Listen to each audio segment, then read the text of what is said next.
That's how we own it. What's going on, y'all? It's your boy Mysonne, and this is Street Politicians, the place where the streets and politics meet. And I'm Tamika D, Mallory, and welcome to another episode. It'll be packed as always. There's a bunch to talk about. What's going on, Mice? It's a whole lot to talk about, A lot's man. happening. Had a long weekend, man. I want to shout out to my brother's keeper. I did an event with such brilliant young men. Yeah. And I was inspired and motivated. I did another. Where was it at? It was in Albany. Albany.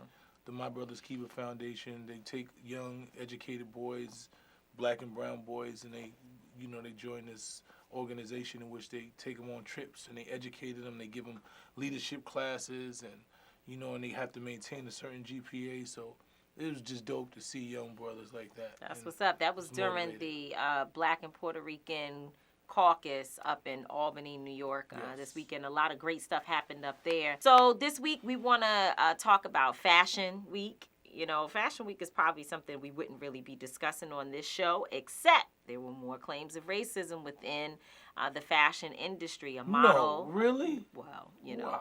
a model has don't said say. that she was asked to wear some things that she didn't like and didn't feel were appropriate. So we'll talk about that. Bloomberg has entered the race, and he's coming Mini in Mike. full. No. That's a Trump call. Yeah, but that's not cool. Mini Mike. No, we're not going to do that. Mini Mike. And I'm just playing. Just absolutely outrageous. Mini Mike. But anyway, no, seriously, we should not be name calling. But anyway, he's in the race now, and there's been a lot this weekend on this Bloomberg thing, and I want to definitely unpack it all. I want to unpack the Bloomberg situation. There's a lot to unpack. There is. Then an update on Mississippi, the Parchman Prison situation. There have been more deaths. In fact, 2 this weekend. Crazy. The total that the state has sort of agreed to, if you will. And the reason why I say that is because there's a different number coming from the streets. The streets say more people have died, but the state has released about 19 people who have died under their care. And this has been over the last 2 or 3 months. So it's really a crisis. And then, of course, I give my update on the coronavirus because I watch the coronavirus like I'm watching a storm. I'm watching it every single day. 18,000. Ooh, no, Lord. Excuse me. Let me get that right. 1,800 people have died, and that does not diminish in all the number because 1,800, 18,000, whatever it is, a virus that is ripping through any particular country and now spreading into other places is dangerous, and it's something that we have to be vigilant about and pay attention to.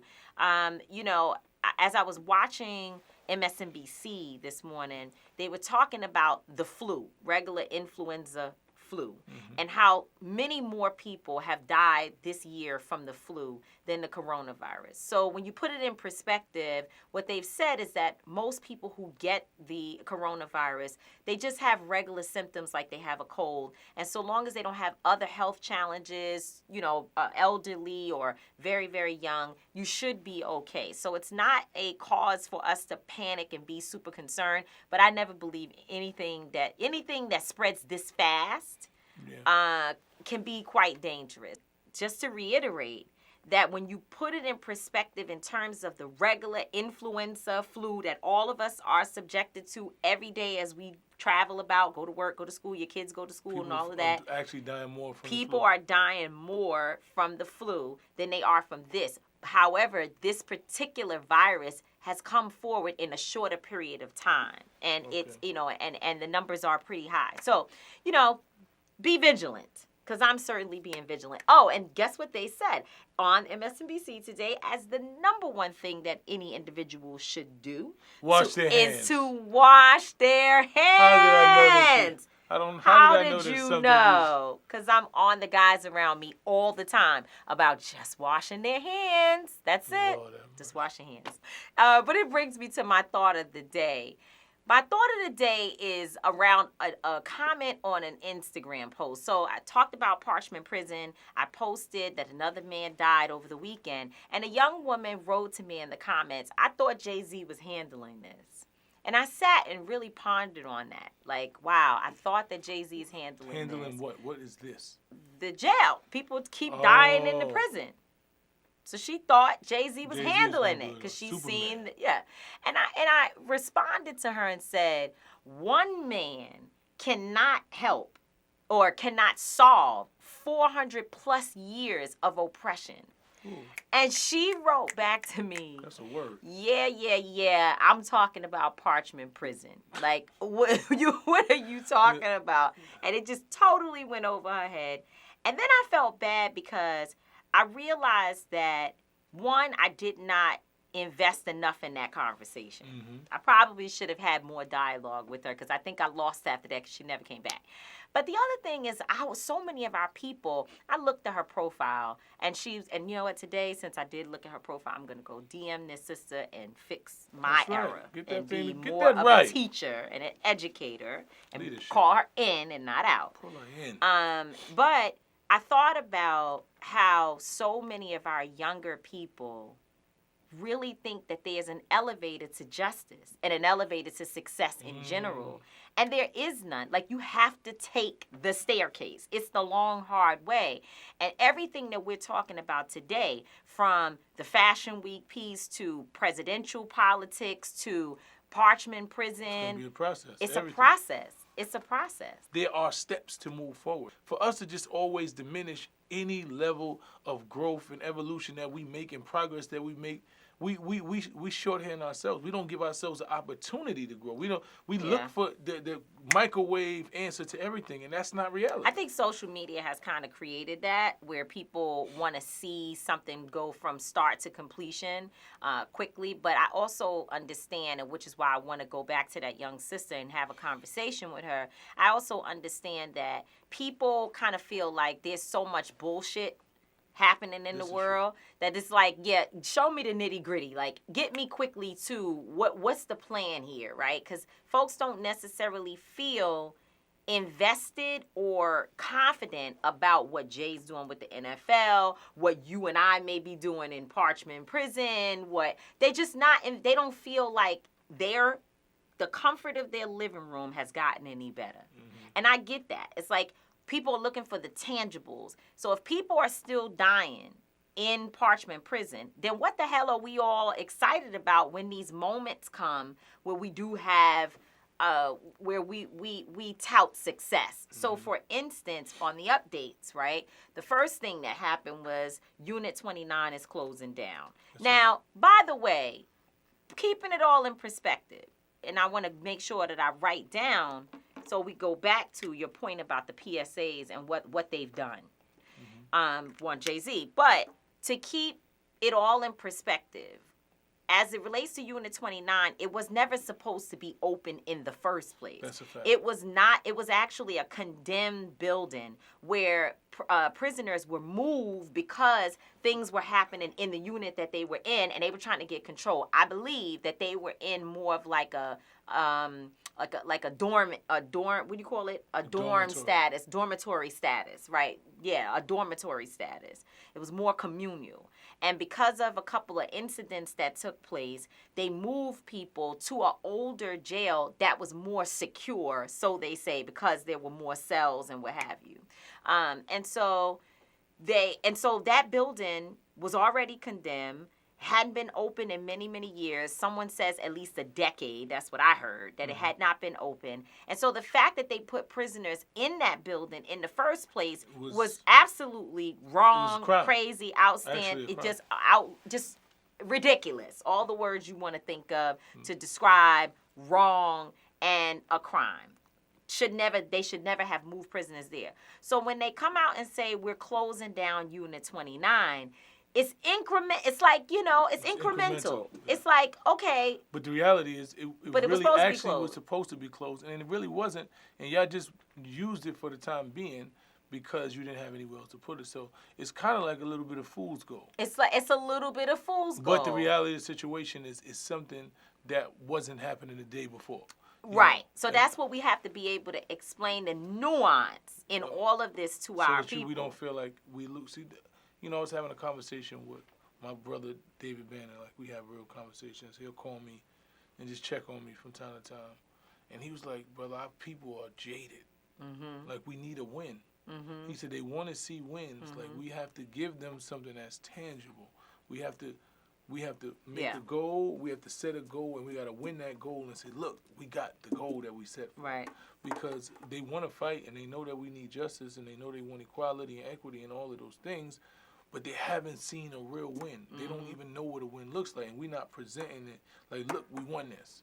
So right. I think that's the premise you're coming from. And I think also it's, you know, and then if you don't feel like you're winning the larger fight, then you just got to win in your little box. So it's like, I go to work, I take care of my kids. We're not having, you know, we're not trying to cause any problems. We don't want any problems. We're doing the best we can do right here in this little area. And so since we can't win the larger battle, let's just focus on our home and our, you know, our little 4 square miles around us. So on the Parchman piece, the other update is that because of the lawsuits that Jay-Z filed, they now are able to go into the prison with inspectors. So people who are able to look into the sewage system.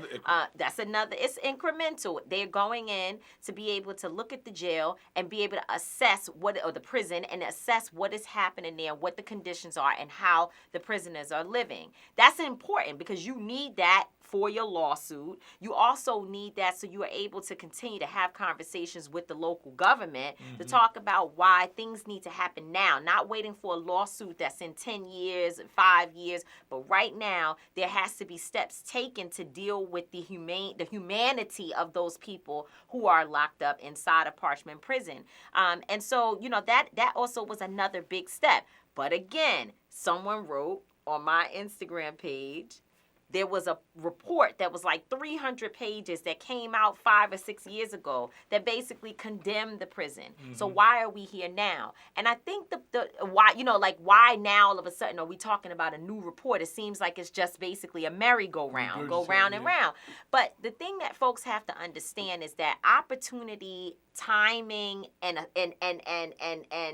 circumstances all have to sort of meet, right? So you could have a report out from 5 years ago, but then 5 years ago, there may not have been as much movement on the ground. You know, there may not have been as much energy where people are out there calling for justice around this issue or bringing attention to the outrage. And then unfortunately, which is what I wrote in my post yesterday, when you're fighting, you're in a major fight against this system, people get hurt.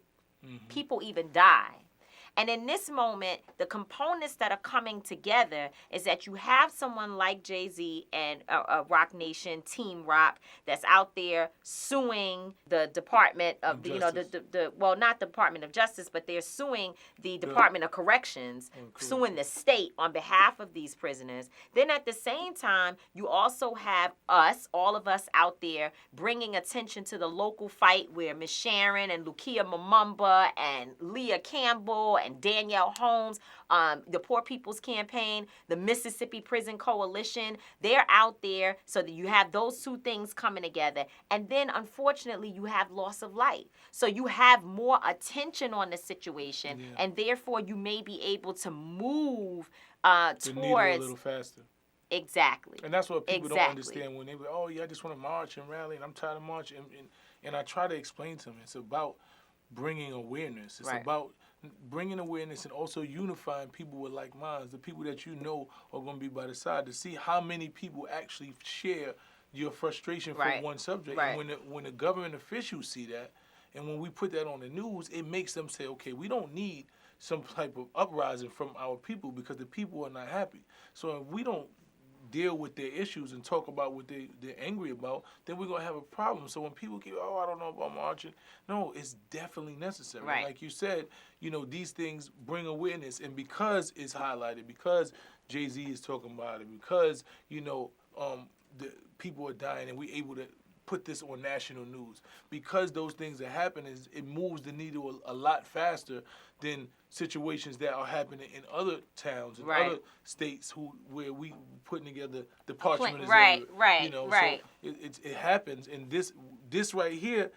unfortunately, the lives that have been lost in this situation is probably going to pave the way so other lives don't have to be lost. There's a sacrifice, and unfortunately, just like years ago in the Attica riots, when those brothers lost their life because they was being treated inhumane, you know, and it changed the New York justice system, correction system, a lot of things that they weren't able to get, you know, visits and packages and things of that nature. They fought and died for those things. So we look at a different time and a new moment to recreate what justice looks like, what prison reform looks like, and even imagine some place where there isn't prison, but in the process, there's going to be reform and real reform. Yeah.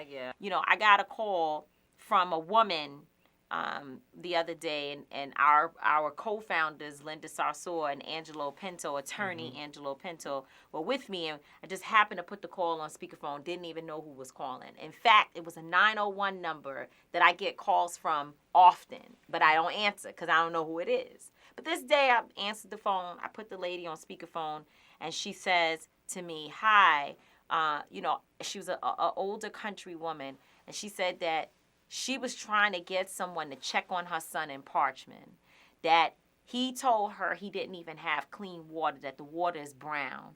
And she's trying to get on the visiting list, but no one will answer the phone for her. She's worried about her son, doesn't know what's going on. And then she said, and do you know why he's in there? And I said, well, what happened to him, ma'am? She said he supposedly, you know, whatever, sold less than $100 worth of drugs to an undercover cop. And do you know how much time they gave him? How much? 60 years. Unbelievable. But I'm not surprised because that's how the justice system, the injustice system plays. You know, I know so many individuals who have lesser crimes, who've done nonviolent crimes that are serving life in prison, who have 25 to life in prison. So I've seen, you know, the most drastic and, you know, inhumane sentences for situations that most are done out of poverty and confusion. You know, poverty is crime in itself. That's something we say all the time. And, you know, and the system should be on trial for making us live in poverty, to continuously live in poverty, not providing opportunities and space to where people are able to live above poverty. So, you know, when you criminalize, over-criminalize, you know, people who commit crimes out of poverty-stricken conditions, it makes no sense. And that's what we're seeing in Parchman. And that's what most of those jails are, especially in those racist towns, because the laws are designed to completely cripple. Yeah, you know, and to trap black and brown men. But, you know, it's like men and women. You know, do you put the cart before the horse? What they say, the chicken or the egg? Exactly. Because on one hand, you know, I want to say, regardless of the poverty, no matter where it is that I come from or what it is that I've been through, choosing to knock an old lady over the head or shoot a cop or, you know, the different things we know of, sell drugs and all of that should never be an option for us. And there are so many people who were able to navigate poverty, navigate all of these things, and they didn't. But there's way more people that weren't. See, you talking about the exception, not the rule, and I have that conversation with people all the time, not making it an excuse, but there's a reason. You know, if you look at trajectory, if you look at the real statistics, 90 plus people don't get out of those conditions. You know, the amount of people that actually overcome those situations and pull themselves up by their own bootstraps is very low. And we look at them and we celebrate them. Like when we celebrate the rich black people and we look at it, we aspire to do that. And, you know, and a lot of times people say, look, you could do this and you could do this, but everybody doesn't have those opportunities. A lot of these people is what it takes to be successful and wealthy in America. There's a culmination of things. There has to be skill, there has to be dedication, there has to be luck. You know, and then there has to be some more luck, a lot of things. blessings. All these things got to happen at the exact same time for those things to happen. But you need opportunity. Opportunity is most important. Yeah, if you look at most of our successful blacks in our culture, they were seconds away from losing their freedom or their life. A lot of people have aspirations, have the skill, and even have the want to do things, but the opportunity just haven't caught up to, you know, their urge. So we're looking forward to actually see some opportunities start presenting. Well, yeah, opportunities. Well, a woman had much opportunity. She has been a model for Fashion Week for a long time. I think she said many years she's been doing Fashion Week, but she never experienced something like what happened to her this particular year, Fashion Week. She says she was asked to wear some earrings that were like big red lips. And when you say big red lips, you have to think about what blackface looks like and understand the red lips was a huge part of the blackface representation. And then the other thing was some other accessories that were monkeys. They asked her to wear this, a black woman, to wear this during a show. And she said no. She refused to wear it. And she said, you know, it was a very difficult moment for her, probably the worst that she's ever experienced while doing these shows. But they went on, even though they did not make her wear them, well, they could not make her wear them, and the issue was dropped, they still allowed other people to wear them. So you still see pictures in the New York Times, the Daily News, of other models wearing these very, very hurtful and racist symbols. But, you know, she didn't participate in it. So are we surprised? No, it's not about being surprised. And another thing yeah, that they I am stated surprised. in that I'm thing surprised. that I remember is that What? she said that one of the people told her in the story, that it's okay to be uncomfortable for 45 seconds. I bet you a white person told Like, her just to sit there, just think about that. I'm telling you that something is making me uncomfortable, that I don't want to wear it because it's going to get something that I feel. And they're like, don't worry about it. It's okay to be uncomfortable for 45 seconds. Something that goes against somebody's moral compass.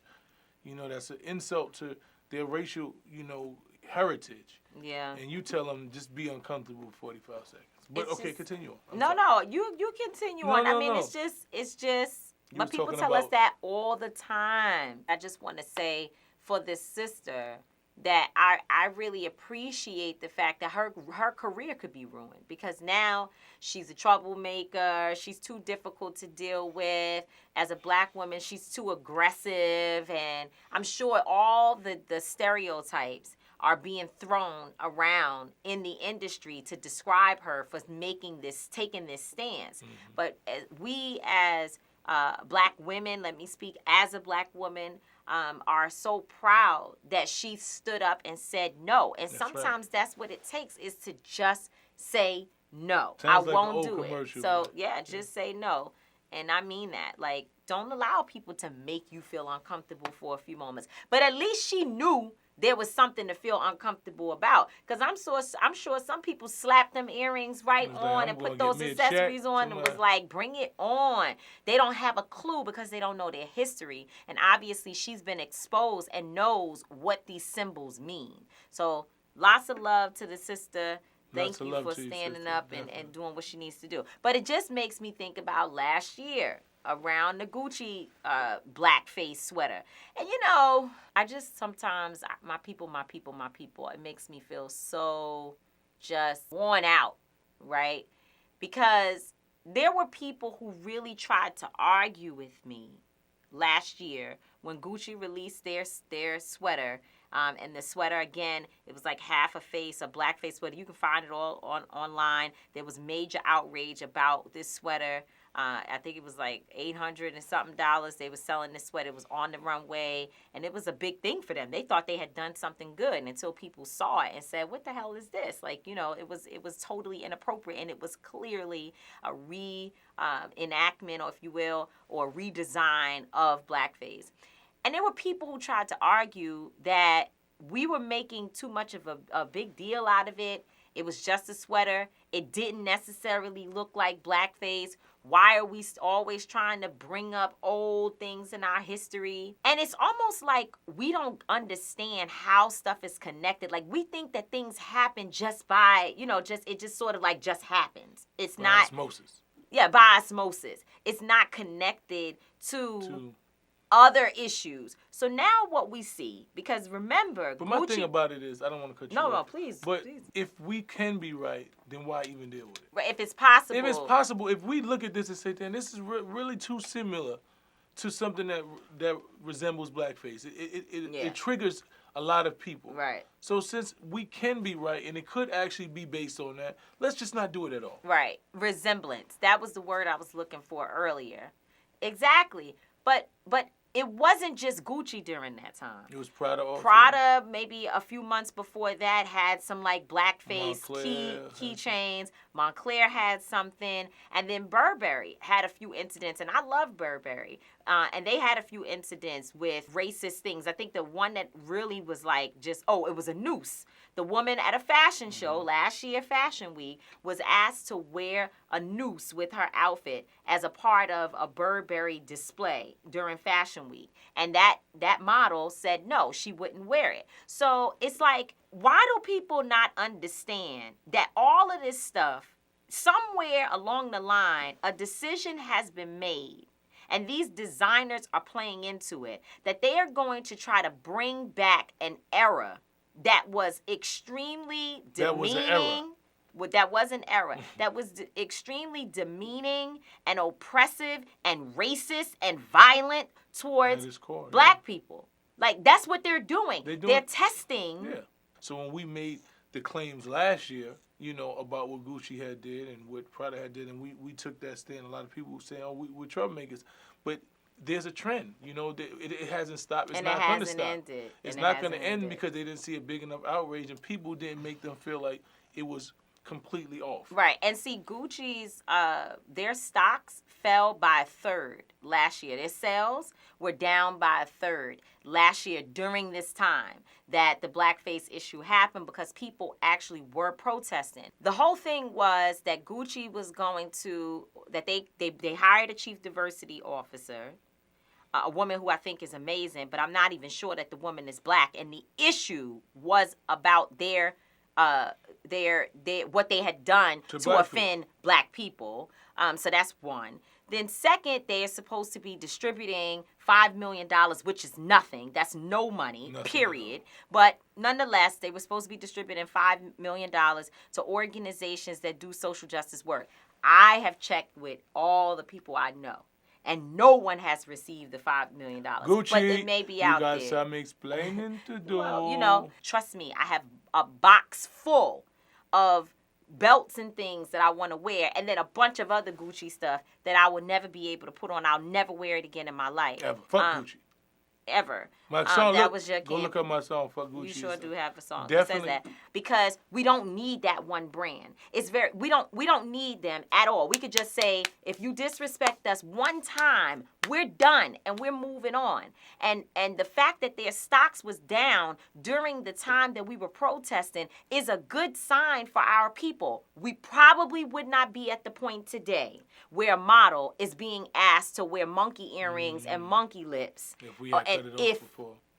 And I can't wait for us to get into the Bloomberg thing. And I hope I can even get my words out properly, because I'm so frustrated.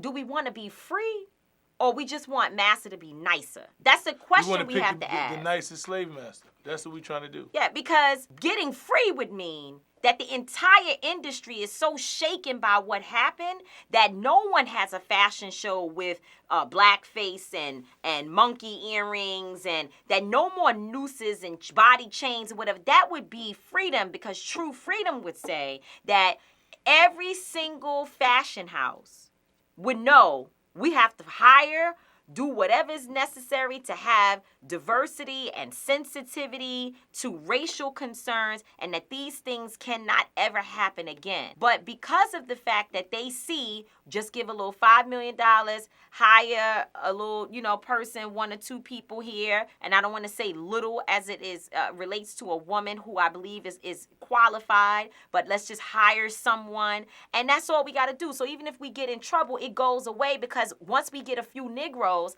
that are willing to stand with us, it'll be cool. Now, mind you, these are some of the same people who refuse to ever talk to Jay-Z again. Exactly. Bloomberg.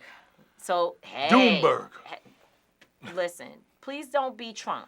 Yo, because listen I don't think that's cool at all. Cool. Why no, it's not. Because it's not necessary. It's very similar to the same thing that Snoop did. The conversation changes from the actual issues to name calling. And it's not necessary. Well, listen to me. I think name calling and cursing somebody that was a little different. It doesn't. So you say Doomberg and you say Mini Mike. No, These are funny little. But why? Okay, when you say Mini Mike, what you're doing is basically trying to point out something that some people see as a shortcoming of someone, and it's insulting. And I'm just trying to figure out how we get ourselves to the place where we can actually talk about the issue without having to demean or degrade people. So let me tell you something. That's a beautiful, in ideology, you know, in theory, what you're saying is so beautiful. But we have a president in the White House who has shown you that your theory doesn't work. It does work for the people that I'm not going to ever, don't compare me to him. But what I'm trying to tell you is this. We are in all gloves off era. And you still playing by the political correct situation. No, morally correct. No, I don't think my it's mama No. is who I'm But this ain't got nothing to do with morals. Yes, it does, because I don't need to call somebody out. So you never called nobody a name? Oh, yeah, and I was okay. and I may have been wrong when I mean? said it, but even still, I'm not going to sit up here and on a national platform, international platform, and start calling people out their names. So you do it on a regular platform? I think there are different conversations that you have. But it's not a regular platform. But that's platform. where the problem is. Talking, we are at a time in America where the people that's voting, the young kids, they want to hear somebody that's talking the language. Are you serious? I'm being Are you really serious? That's why we got Trump in the White House. No, we did not get Trump in the White House because of what he says. Because then you're putting yourself in the same bucket as the element of folks who voted for him. What do you mean? The people who I know who did not vote for Trump, who are the people that I work with, the people I love, the people who we are in this struggle together. The ones that call him a son of a bitch every time they get a chance. No. Why do we have to resort to the same stuff that those people who we don't agree with because we didn't vote for that president? But what I'm trying to tell you is I understand your premise. I'm just saying it's not that big of a deal. And it's not that serious because people are gonna laugh, and sometimes you gotta joke about something. Yeah, because but I don't think it's funny to joke. And you know I'm like totally not a supporter of Bloomberg's, but I still don't think it's funny to call people Mini and Doomberg and all that. Why? It's hilarious. Stupid. It's hilarious. But anyway, Michael Doomberg, because if we vote for Bloomberg, what do you have to we say? will be doomed. That's exactly what I had to say. Okay, well, there's some people that say that's not true. Of course, but they say that he's got great platforms. He's got a lot of money. Plans, and everybody who's saying that is saying thing. we got a lot of money, and he's got a lot of money, and he's going to give us money, and he's giving us money to say these things that we're saying because he's got money. But the whole point is that people say they want to beat Trump. Money. Yeah, because he's got money.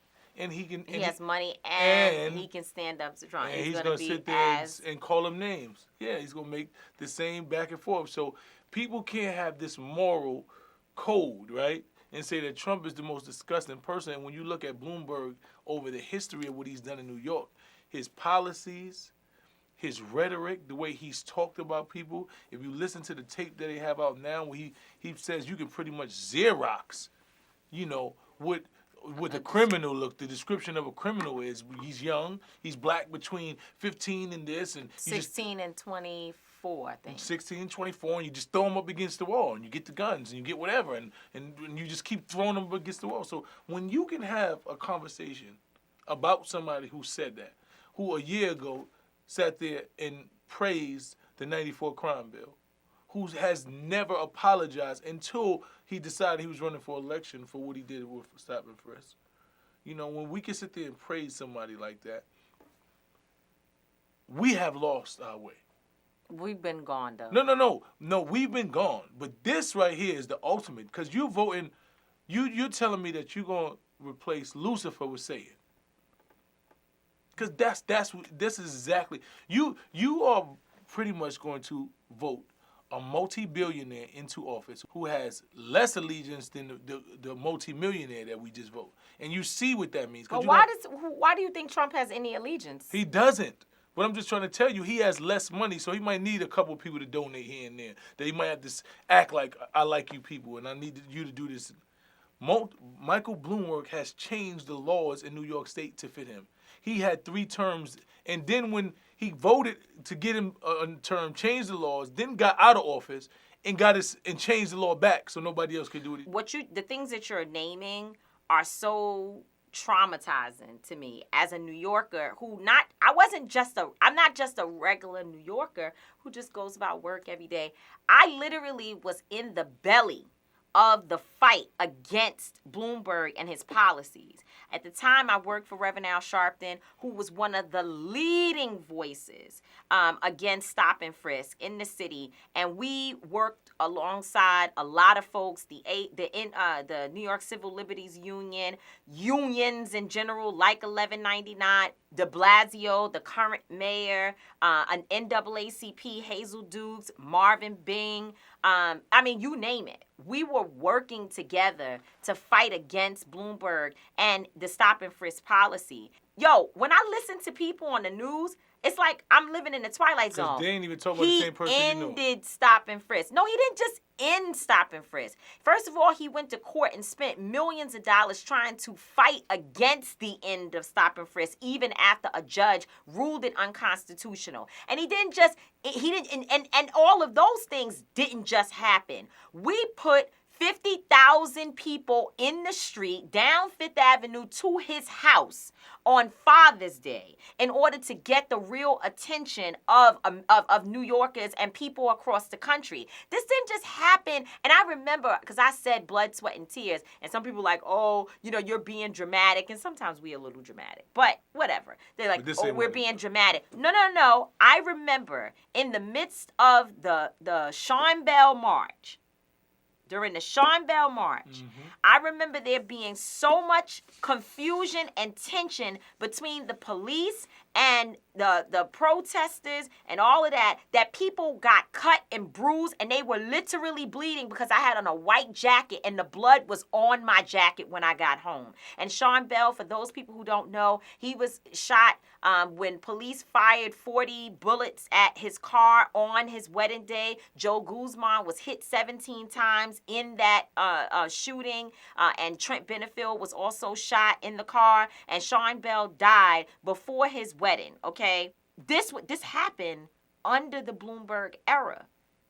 It's not like, I just don't, and so they're like, well, he apologized. But to your point, he apologized right before running for president. You don't just show up because you need something, and now all of a sudden you're sorry. And then people don't even give you a fight. Like, I thought we were in a primary season. So in a primary season, what I thought happens is that, okay, Bloomberg wants to run. He apologized. Cool. Now we sit here and we look at the different campaigns and the different candidates. We ask them questions. We do the work. I didn't know that we decide that as soon as somebody jumps in the race, that 100 black mayors, that all types of prominent figures would just decide to crown someone that the black delegation has not considered. And I'm going to tell you, there are a lot of people who are coming at me saying, and they're people I respect. They're people I respect. Most of them are much older. And I do listen to them when they come to me and give me advice. But I think that they are there's a miscalculation that's going on here, that we just going to deliver the black vote to Bloomberg without making sure that he has had to court this community properly. That's not going to happen. My thing is this, and I'm going to tell you this. I don't know, Mice. Listen, I'm telling you on national TV. I would not vote for Bloomberg if God came down and told me I had to. Listen to me. If God came and said it, that's the only way I would do it. Is if God came and told me I had to. God might send me to hell. Michael Bloomberg. There's a lot of people that's saying that. Listen to me. Michael Bloomberg could not get a vote from me if he was the last candidate in the world. It's a lot of people saying that. And we didn't have anything else. Yeah. If he had the last drop of water and I was thirsty. For me, the calculation that because a black mayor or a black influencer has decided that to crown Bloomberg does not necessarily translate to people on the ground. It doesn't, and that's what I'm trying to tell you, that Bloomberg is trying to buy the election. And when you look at the support from people, because people are swayed by the media, and that's what happened. He is a media a media tycoon pretty Right. much, and he He knows how owns to a spend. lot, right. He knows how to spin the media. So what happened is, over a short period of time, he has been able to train people to say bum rushed, and train people to say, well, Bloomberg is the person everybody's saying, so let me go with that. It's become familiarity, and he knows that when you put something everywhere, The all media, over, what the do they media say? will, if you control the media, you control the people, and that's what's happening at this time. But the people haven't really bought into it. They thinking that they don't have a deal. Like, oh well, people are saying this, or they don't support one because most of them don't even know what the hell he's talking about or what he's done. So they just seeing something is just being thrown at them at once. Right. So that's what the word is. But the reality is, he does not have the support. He has not courted this communities properly. Well, he's supposed to drop a criminal justice platform, and of course he will. And, He'll and drop it's supposed to be be one of the best of course platforms. Because he obviously has some strong people who I love. I'm very hurt and disappointed in their seems like blind support. What I'm saying is, don't try to come and tell me about all these wonderful things about Bloomberg. Yeah, don't do that to me, because that's insulting. It's insulting. Let's just be real and say we want to beat Trump, and we don't really care about his past. We don't care about anything. We just want to beat Trump. I can respect that. Have that conversation with me. But just to give you a comparison, like you said, about the media and how the media is so powerful, and Bloomberg knows this, his advertisement and the announcements that he's been putting out, the endorsements, just like you were saying that. Look at what's happening with Elizabeth and Bernie. And that's somewhere, because most folks are like, well, what do you think we should do? If it's not Bloomberg, then what? As if he's like the only other choice and there's nobody else running. But whatever. I'm somewhere between Elizabeth and Bernie. I haven't decided. I have very serious concerns with Bernie Sanders and his ability to be able to articulate his plans that are great policies that I see on his website, that what he's talking about, what his surrogates are talking about is great. But how it is translated when it comes to black people and black women specifically, I don't hear it. Elizabeth does a much better job to me, in particular dealing with black women. I think for me, although those are very strong issues, I think I have got so tired of people knowing how to say all the right things to black people and never doing them, that I understand what's happening. All these people that have been saying the proper things about black people have taken pretty much everything that Bernie has actually lived. He's been talking about, he ran on this campaign 4 years ago, and he continued on his platform. He's been living, actually showing these things, and now they've said, okay, Bernie has a flaw. He doesn't actually talk to black people. We need black people. So we're going to take all the shit he's doing, and we're going to pander. Listen, what we're going to do is pander, because this is... That's not true. It is, because Elizabeth Warren was not saying all of the shit. She took that man's whole medical reform, prison, everything that he's done. She took his whole platform, and then she just put, let me talk to black women in front of it, because somebody in her camp told her to do this. And I've watched it specifically, just like when you look at Mike Bloom. When you look at Mike Bloomberg's campaign, he got Mike for blacks. Like, this shit is so... Even with Trump, everybody is pandering to black people. Trump had a whole speech where he just did nothing but give black people... No, I don't want that. That's not what I want. I want people to actually... No. I want people to do shit, because I've watched this happen for years. I've heard people say, black shit, this is going to happen for black people. We're going to do this for black people. This is going to happen. I'm telling you, black people. And ain't shit happening. I want somebody that's actually going to do something. See, we get so comfortable in the words and people lying to us and pandering to us, and Hillary had motherfucking hot sauce in her bag. Like, I don't want to hear that. I'm tired of that. Shit don't work for me. I'm looking at Bernie, and I'm looking over his history. What he said and what he's done shows me that he actually wants to make real change. Well, I don't feel that there's anything wrong with me wanting both. I want you to have a platform that will address my issues and be able to articulate it. Because, by the way, when we talk about Bloomberg, what we've said is he doesn't owe us anything, because he's the one we're going to owe him. By the time he finished paying off everybody, Not everybody, because there's some people who ain't going to take a dime from him, but yet they still support him because they want to see Trump out of office. But by the time he finished sprinkling his money around, buying all the ads, driving up the damn rates for TV ads and everything else that he's doing, paying Ray, Keisha, everybody across the hood to go out and wear their mic for Black Americas. Time he finished doing all of that, we're going to owe him. He's not going to owe us anything. And that came out of his mouth, right? Because he said, whenever he said, I'm doing the same thing that everyone else does in terms of his money and how he's paying for his campaign. He said, but the only thing is that other people need to take donations for people and then they will owe them something later. Those people have expectations. I'm just not going that route. So he's telling you already, his mind state is, I'm buying everybody and then they don't owe me anything. Then when you go back to the situation with Elizabeth and all of these other individuals who you just said that there's issues there, I want you to be able to tell me, hey, I need your vote. These are the things I'm going to do. And as Black folks who's one of the biggest voting pools, here's why I understand what it is that you're dealing with. I need you to be committed to me.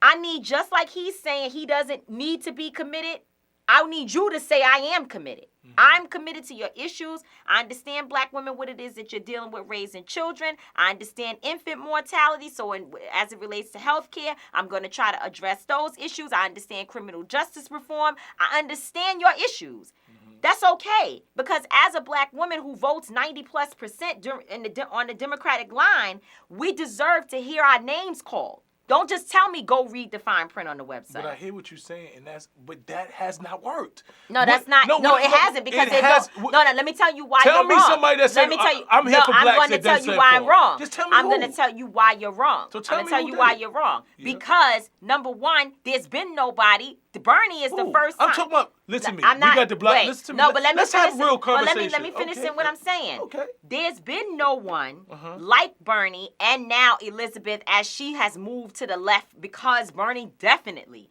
Bernie has absolutely pushed people to the left. They have had to be more liberal, if you will, and more progressive, if you will, in their approach. So there's never been that. So you've never had anyone to make these types of concessions for our communities, and not even so much concessions, I take that back, but to have platforms and plans that address our needs in the ways in which I see in their platforms, right? You've never had that and people verbally committed at the same time. What you've had is folks saying, we're going to do stuff that's pretty much centrist. It's things that it's going to be good. We're going to make more, get more homeowners. We're going to make sure more people have Tamika, a minimum wage increase. I don't agree. We're going to, no, I'm telling you, they have not been extremely progressive platforms. They have not been.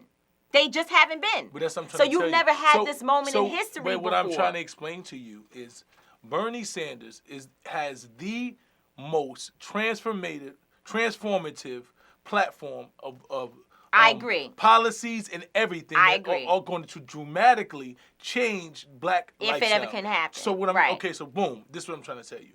So what's happened is, since he's done that and he's gained the people, he didn't go and pander to nobody. Everybody panders. No, he didn't pander at all. Everyone Listen panders. to me, and the problem is that he still won't pander. Everyone No, listen to me. I'm telling you what his issue is. The problem is that he still won't go up there and say, look, I'm running this platform because I just want all Black people to do this, and Black people... That's not what I'm asking for, my son. Okay, listen, what I'm trying to tell you is that's what the rest of them are doing. Every one of them, the people that you saying...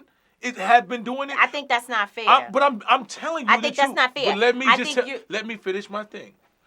He has a platform that is the most transformative platform of all of the candidates, and it has ran on that before when he was going against Trump from the beginning. He came out with this. This is what I want to do. He wasn't going against Trump. He was going against Hillary Clinton. He's going against Hillary Clinton. Regardless of who he was going against, he came out. He made his claim. He went completely opposite everybody. They thought he was crazy. That man galvanized millions of people. He galvanized them because he showed them that he told them, "Oh, you're not crazy. You're supposed to get free health care. You're supposed to be able to go to college. These are things that are naturally supposed to do. The justice system is supposed to make sure that things like this don't happen. This is not, I'm not outside the box. This is happening in other countries every day, but they try to make you think that we crazy. And he galvanized people with that. And everybody said, you know what? Bernie is doing Not this. everybody. Listen, everybody that we feel is relevant. Everybody that we feel that we actually going to give a vote to. No. So tell me I who don't you agree. So tell me the people that you go I vote just for don't that agree. haven't gone where Bernie's going. Yeah, but I don't understand what you're saying. What do you said mean? everybody, we all looked at it and basically said, this No, I'm not sounds talking good. about us. I'm talking about the candidates. Oh, the candidates. Okay. They looked at his platform. Looked at his platform and said, this man is galvanized more than anybody. We need to change and adjust ours. Right. And they push their shit to mirror his, right? And Not to mirror, but to get closer. Yo, listen to me. I'm telling you, they've been stealing No, it. I agree with you. Okay. They are stealing it. They've been stealing but it. still, So, okay, let me explain to you. I don't agree So that- what they added to it is, you know what? We understand that the black base is the strongest base. So what we're going to do is, people who we never talked to you, first of all, we've never been this progressive. None of us, when we ran on any political office before, we was mayor, we was governor, council, whatever, we've never been this progressive before. So we're going to make it seem like we are now because Bernie did it and he galvanized the people. Boom. We never talked about black people. We never gave a fuck about what black people wanted or cared. But now that we realize this moment calls for us to talk about black people, we're going to say whatever black people fucking want us to say. Donald Trump ran on a campaign of racism. Now that he realized that the black vote is one of the strongest, that man had a whole motherfucking thing with the black person. And we got blacks for Trump now. This shit is so sad that we go for this. Yeah, no. I know you can say no, but I'm trying to tell you. I still don't think, I think that. This is what's happening. I think what you're saying makes sense, but I don't think that all of us who are asking for Bernie to be more clear about his position as it relates to race are just people who want to be pandered to, and we just want somebody to just come and tell us all these things and lie to us. I think that it is 100% But those are the candidates that you telling me is good. They lying. They are lying. Most of them are lying. I'm telling you this. No, but I'm telling you. I don't believe none of them. But I did not never tell you. believed I none didn't of tell them. you. I didn't say any of that. I'm saying that I think that it is a real problem when any particular candidate is unable to articulate because guess what? When he speaks to the teachers, he knows how to talk to teachers. Yeah, but when he speaks to average workers, he knows how to talk to them. But those are black people. No, but I don't believe so there's it. no black people that's teachers? So then what There's you're no saying, black average workers? so what So you who is are he saying talking to? is, is that you support an all lives matter strategy. No, I don't. Because because that's what that is. Oh. That means that when I speak to an audience, I'm speaking to everybody, and I hope that the black people who are sitting here who vote at a higher level than anybody else, because guess what? Some of the same white women who people thought were with them, they were with the Democrats, and they thought they were going to vote for Hillary Clinton, they went and voted for Trump. So guess what? And those people some of them are teachers. So you know what? When you come to talk to a group of white folks, a group of diverse people, and there are black people in the room, talk to the ones that you know have the ability to put you in office. Okay. Speak straight to me. But I hear don't ignore me. But you that's beautiful. Don't ignore me. What I'm trying to tell you ignore me. The people, and don't expect me to go read the fine print somewhere and then send your black surrogate out. Now, again, my son, I'm not disagreeing. That's why I said I'm somewhere between Elizabeth and Bernie. And I do believe that moments in history will stretch people, and it will make people have to lean in directions that they wouldn't have leaned in before. And so I think that Elizabeth has been doing some leaning. But I also can see where she's shaky on a few issues. To your point about the media, however, it is very clear, and this is what makes Bernie more, and I haven't decided, because specifically as a black woman, I have issues and challenges with it, but nonetheless, what I do know, and I'll say this, and you can say whatever you want to say, and I'm done, is that the enemy of my enemy is my friend. And it seems to me that people are not just running against Donald Trump, they're running against Bernie Sanders. That's what I see. I see that there's an attempt to ensure that Bernie Sanders and also Elizabeth Warren, more so because of gender with her and with Bernie, there's a whole lot of other issues with socialism and all of that. But it seems to me that this whole thing with the bum rush of Bloomberg is about making sure that Bernie Sanders does not become the nominee. And if that is the case, if the system is working against someone, it makes me question the motives of what is it? What is it? And the reason why I was saying everyone is not leaning towards Bernie his platform, because Bloomberg's platform, while I'm sure there's going to be great pieces of it, will probably never, ever address some of the things. He damn sure ain't going to deal with capitalism in the way that Bernie Sanders is, because he's a billionaire and wants to obviously remain that way and make more billionaires like him. And so I'm with you. I hear you. But I know that the sentiments that I feel are shared by many. There are many black folks that sat and they waited. I'm sorry. I'm talking too long. But let me say, they sat and they waited. And people can take a page out of Bloomberg's book. They sat and they waited. And Bernie Sanders, from what I can see, and the preachers that I know, has never called a meeting with the type of high-profile preachers across this country and sat down with them and allowed them to tell him some of their fears and concerns. Certain black folks, certain black women have never had an opportunity to get in a room with Elizabeth Warren. She met with a group of women that I respect, but there were others that don't. I'm just saying, but I'm talking about people that our communities respect. So you trying to tell me that the preachers that Trump sat with our community don't respect? No, is that what you're saying I'll tell you, when I say respect, I'm not talking about they just love them as a preacher. I'm talking about people who they believe, who they've seen on the front lines with them in struggle. And no, those preachers have not. Is that true? Who? So none of those preachers? Name one. Your friend's husband, he wasn't one of the preachers No, he's not on the front line of any issues. Okay, what I'm going to say is this. Okay, so what I'm going to say, because this doesn't even make sense to me. This needs to be a topic every the bottom line is, look, podcast black people, through the look, black election. people, Because I love you to death, right? But stop letting somebody whisper in your ear sweet nothings and plan to give you nothing. I'd rather you don't whisper in my ear at all and talk to me and look me in my eyes and tell me something I might not all the way agree with and know that it's true. We have been caught in the whisper in your ear and rub your head and pander to black people shit for too long. If you look at the reality, if you look at these people that we keep putting in office because they said the right things to black people, they ain't never did the right things to black people. And that is a fact. That is a fact. So I don't need you to say the right shit to me. I need you to say the right shit that's going to ultimately affect me. Don't talk to me because you think that I'm the person that can get you to vote. Talk to me straight. I want to hear straight words. Talk to me straight words. I don't want to hear black people, you're beautiful. Words. Yeah, but that's not what. But that's not. If that's not how you feel, like that's what I used to respect about Trump. Because Trump came in here saying fuck everybody. I don't really care what you think. Now he realized I need the black vote, so my black American and you know blacks. This country is built on blacks. You know this is now he's saying. But he's running on a platform of a few things that he's done. He's running, but he ain't did shit. And no, that's not true. What? That's not true. And we can, what is not true?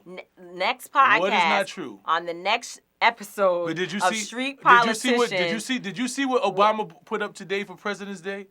The order that he signed to get the jobs that this man is trying to tell you. It's not the jobs. You know, come on. The jobs. So what did he do? But the First Step Act has absolutely freed some people from prison. But you talking about the First Step Act where Obama had an act that would have freed all the people from prison that they canceled. Listen, let's just have real conversations here. I'm not saying that the First Step Act has been sweeping and that and Angelo, our partner, always talks about the issues with the First Step Act. All I'm saying to you is that he has things, empowerment zones and other issues and other policies.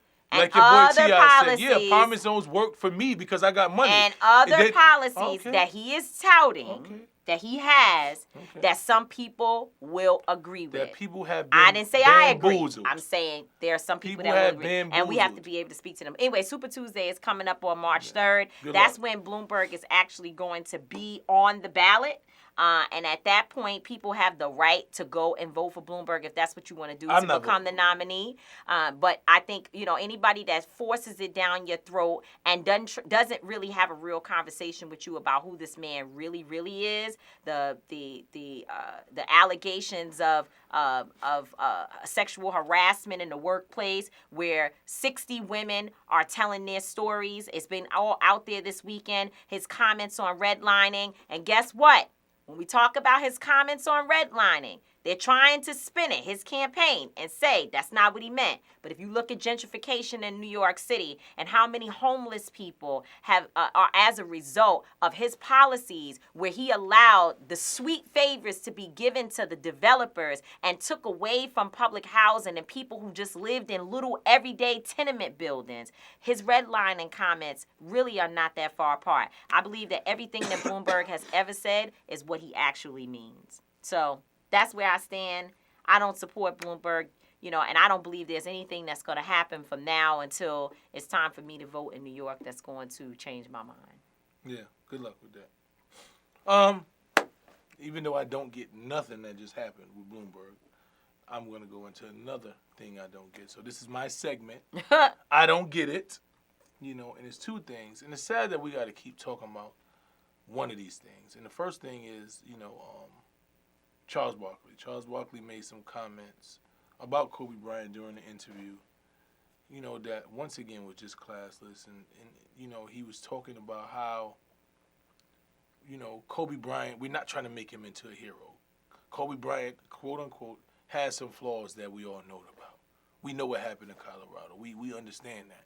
So we're not trying to make him into a hero. We just want to talk about his basketball. For the life of me, I don't get why black people don't see the need to protect the integrity and legacy of our icons and leaders. Why do we feel the need to lend our voices, platforms, and our own star power to give validity to allegations and claims? Not proven facts, not undeniable preponderance of evidence, or even consistent with what we may know about that individual. What is the obsession with speaking down and diminishing other blacks, especially after they've passed on? Why don't we see someone's death as sacred and as a time to reflect and respect a person's legacy and their family?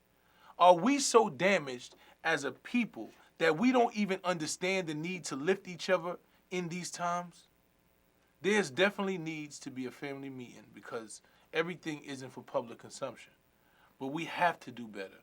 We can scream Black Lives Matter, but if those black lives don't matter to black people, they're not going to matter to nobody.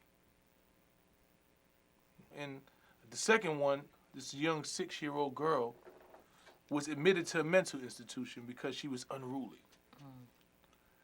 And for 2 days, she had to do a mandatory 2 days. I just don't get it. I don't get why would someone tell you because a 6-year-old girl was unusual. They said that she had behavioral issues. She was diagnosed with ADHD and that she also had behavior disorder, and she became unruly. No one called the girl's parents. No one called to see nobody. And when you see that the police actually came to get her, she was calm. She walked off with them. The officer had a good conversation with her. Who made this rule? I'm just understanding. What's the rule? It's called the Baker Act, which allows a third-party physician to determine if a child is a danger to themselves or others around them. And based on that opinion, they can legally admit kids to mental institutions without parental consent or notification. And there's a mandatory 2-day stay. I just want to know, how is that a law? Who sat down and decided that 6-year-olds should be placed in mental institutions? How do people not realize that this is way more harmful than it is helpful? We are in such a morally absent time in this country that laws reflect things like this. They should reflect the well-being and safety of the people. And I can honestly say that this doesn't. And there are so many that aren't effective and sanctioned by the people. But taking disruptive kids to mental institutions is probably number one on my list. And the mother said that she sent her daughter to this school because the teachers there were supposed to be able to deal with her disability. That's the reason why she chose this school. And the school is saying that they did everything right. And the law itself, to me, is just wrong. That a 6-year-old is mandatory sit in a mental institution without parental consent. Like, what are we saying? Where have we gotten in America that these things are okay? Well, at one point in America, it was legal to be a slave. So And that's what slavery was legal. So exactly. So we actually might be doing better. No, and that's crazy, I think right? I think we think a lot of things have changed, but really the balls have just been moved around. It's the 3-card Molly. It's not under and this they card. say she's It moved it over experiencing here. so much trauma. Yeah, You know, the young girls. Sure. And it's like, Sad. I almost cried. Like, I couldn't believe it. I looked it up. Somebody sent it to me. Then I looked it up and said, this really happened. But like I said, man, in these situations, never-ending battle. I just don't get it. Well, that's the end of this episode of Street Politicians. We hope that you enjoyed yourself. Once again, if you have any topics you want to see us discuss, please leave us, DM us, Instagram, Facebook. At Street Politicians, Pod. Let us know what you want to talk about. Give us your feedback. Let us know. We just want to make sure that everybody's getting what they want out of the show, and we want to hear your input, and we want to give you ours. And once again, we may not always be right, and we definitely not going to always agree, but we always going to be authentic. Peace.